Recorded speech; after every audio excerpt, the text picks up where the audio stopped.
Good afternoon. Hope everyone had a good lunch. As Manuel said, my name is Emily Stark. I'm here from the Chrome security team, and I'm going to be talking about work that I've done with collaborators at Google and University of Sarajevo and Cloudflare.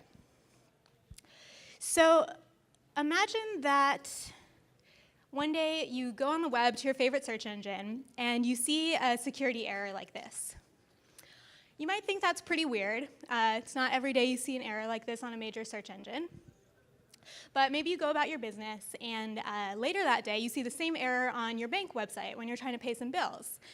And then you start to think things are a little weird. You go try to figure out what's wrong, and as you try to see what's up with all these scary security errors, you find the same error on some of your favorite news websites and tech blogs. Over the last several years, a system called certificate transparency has been in the process of being rolled out across the internet. And if things had gone wrong, it could have resulted in an experience like I just described for millions or maybe even billions of users with these scary error pages on lots of websites across the internet. Uh-oh, my slides are gone. Oh well. But instead, with the exception of a few hiccups, the deployment of CT has gone pretty much unnoticed by end users.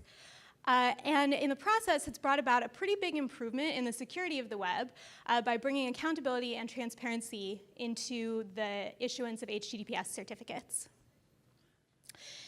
This paper that I'm going to talk to you about today is a measurement study of how CT has been deployed in the real world, looking at things like its adoption and compliance over time from different perspectives, and focusing on the end user impact in terms of how much breakage or errors users experience as a result of CT. There were many interesting design decisions and a lot of nuance that went into the deployment of CT, and in the paper we look at what made those decisions successful or unsuccessful and what the lessons might be for future similar systems. In the first part of the talk, if you're wondering what this whole CT thing is about, I'll give you a little bit of background about what CT is and what some of the data sources are that we use to measure it. Then I'll talk about some of the metrics that we looked at, and in particular, our metric of interest is called the CT compliance rate. And finally, I'll talk about some of the aspects of CT that proved quite challenging to deploy in the real world. So I'm not going to go into a huge amount of detail about what CT is so that I have more time to talk about its real-world deployment. But at a very high level, CT is designed to enable the rapid discovery of malicious or misissued certificates. It's a system of public, cryptographically auditable logs, which are run by different stakeholders in the HTTPS ecosystem. So for example, CAs or browser vendors. When certificates are issued, they get inserted into these logs, and the result from the log is what's called a signed certificate timestamp, or SCT.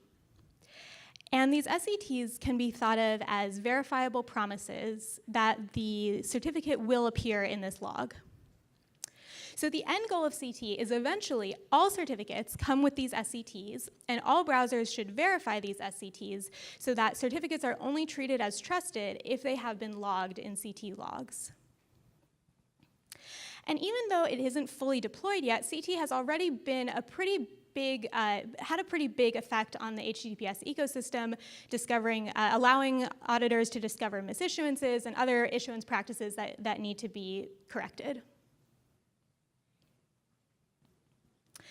Now, as I mentioned, CT is not fully deployed, and it's been in the process of being deployed over many years now. And the point of this slide is not that you should read everything on it, but that there have been all these milestones in the deployment of CT over several years. So there has not been, and there will not be, one major flag day where CT is required for all websites by all browsers, because in practice, that would likely lead to a lot of errors and breakage. So instead, it's been this gradual process of deployment. And in the paper, we focus on how deployment has rolled out in the Chrome web browser, and we focus on Chrome for two reasons. One is that we had access to telemetry data from Chrome that we could use to measure CT's adoption. And the second reason is that at the time of writing, Chrome had the most advanced CT implementation. But since then, Safari has deployed a CT implementation, and Firefox also implements CT partially, though it's not enabled by default in production. So in this work, we measured CT's adoption from a variety of different perspectives and time periods. Our primary data source, as I mentioned, was telemetry from Chrome users, but we also did some active scans of popular websites, and we did that to characterize server-side support for CT.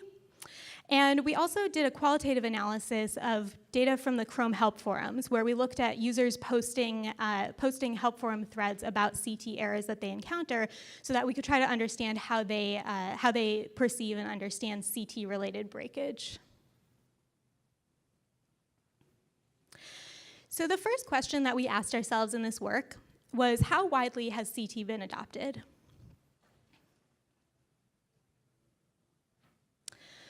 We found that at the time of our measurements, CT was supported on 71% of HTTPS requests in Chrome. So we thought this was pretty cool because at this time, CT was not required for nearly this much traffic. So CT had been pretty widely adopted even before it was required. And in the paper, we do some analysis of why that is. For example, 1,600 of the Alexa top 10,000 supported CT simply because they were behind Cloudflare. And Cloudflare enabled CT for all of its websites by default, even though it wasn't required to. This adoption metric is what a lot of previous work focuses on, but we looked at a different metric as our main metric of interest, and that's what we call the CT compliance rate. The compliance rate is saying, when Chrome requires a site to support CT, does it actually comply successfully? And the reason that this is our metric of interest is because this is what translates to end user impact. When a site is required to support CT but is not compliant, that's when users see breakage or errors. Our main finding here was that at the time of our measurements, CT compliance was quite high. 99.7% of the time that Chrome required a site to be CT compliant, it was. So that's pretty good, but I want to dive into this a little bit more deeply and convince you of a few interesting properties of the CT compliance metric. First, I want to convince you that compliance is actually something we should care about, because low compliance would be very, very bad. So just to remind you, low compliance means that sites are not supporting CT when they're required to, meaning that users see breakage or errors on those sites. So security errors, like I showed at the beginning of this talk, are generally a bad user experience. There's lots of prior research about why we want to try to avoid security errors. But they also turn out to be particularly bad in the case of CT, when they're caused by CT. So for example, we found that even though these CT errors are pretty rare, users react to them badly. They click through them, they ignore the error and proceed to the site, even though they're being warned not to do that, twice as often as they do with certificate errors overall.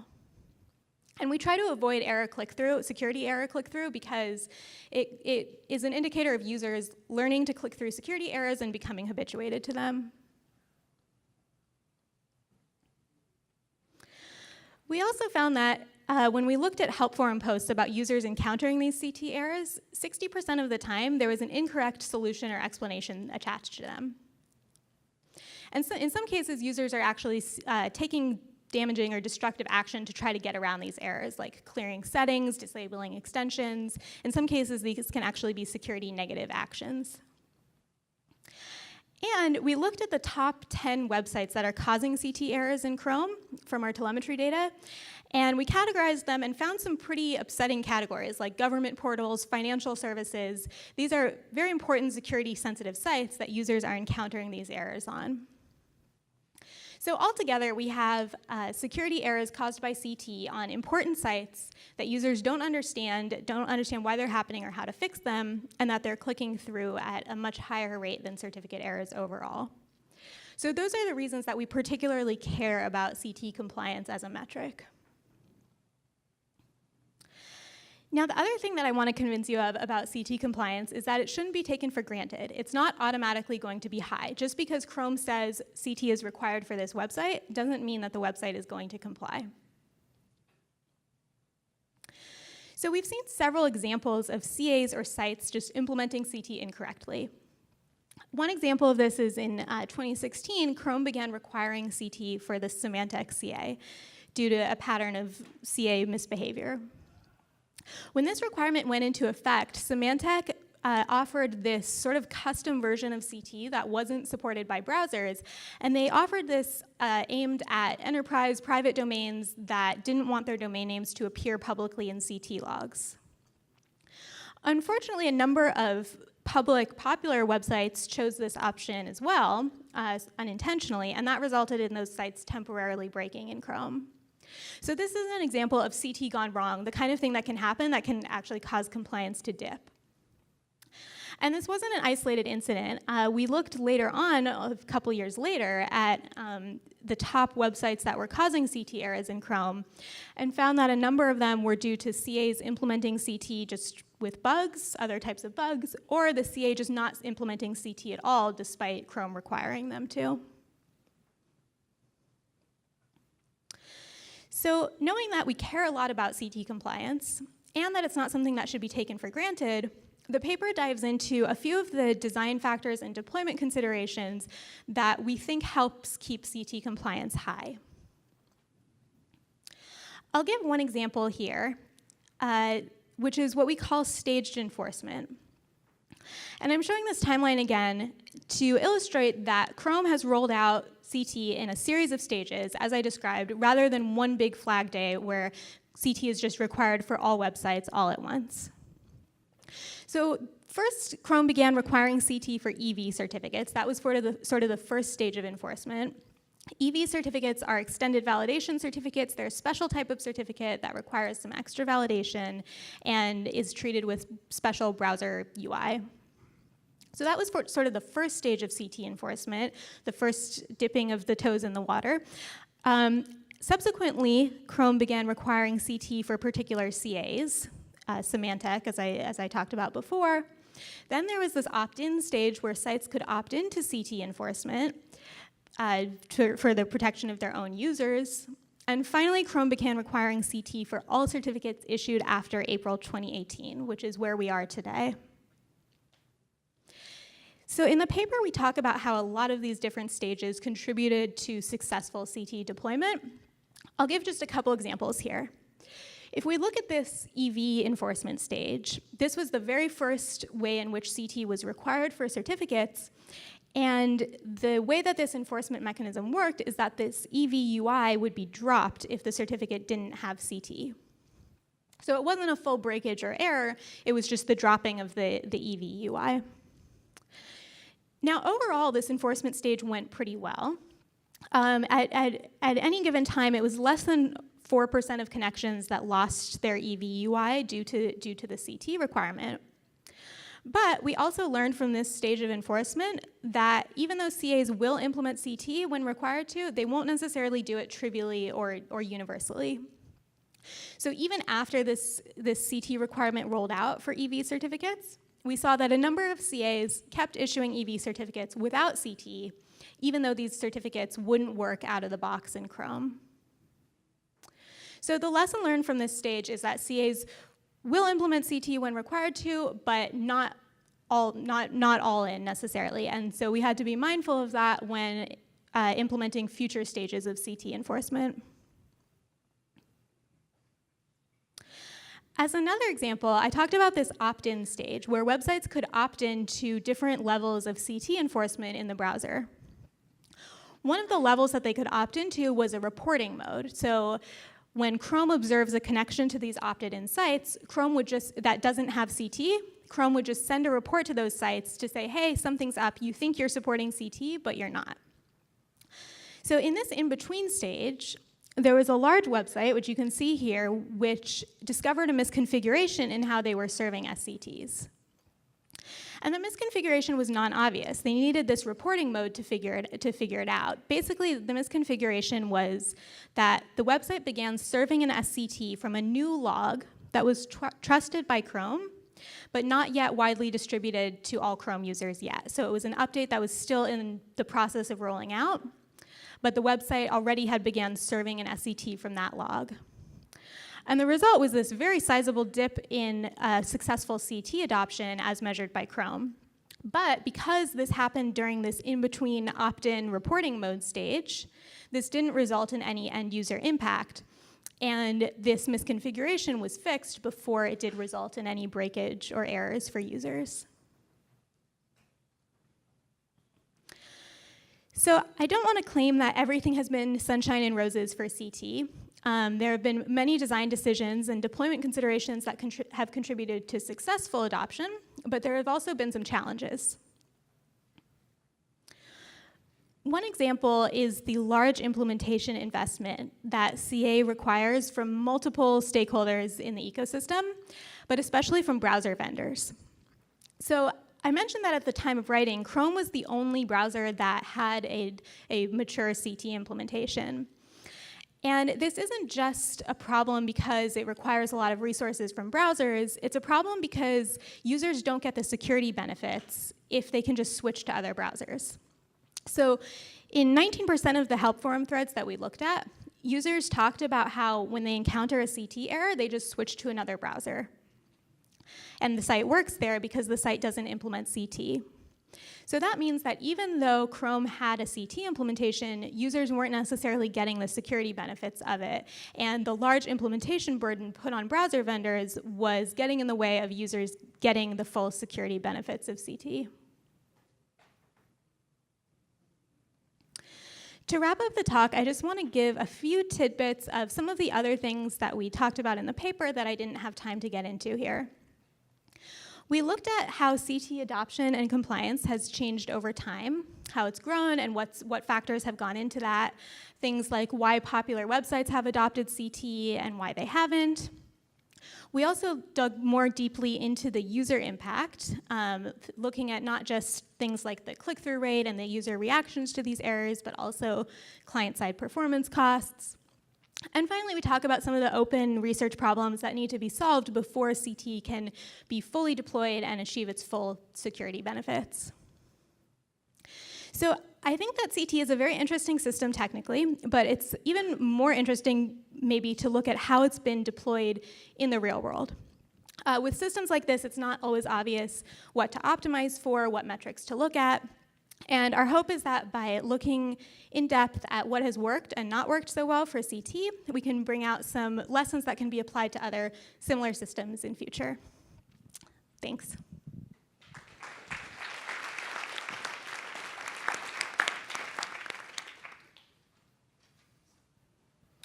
Thanks for the great talk, Emily.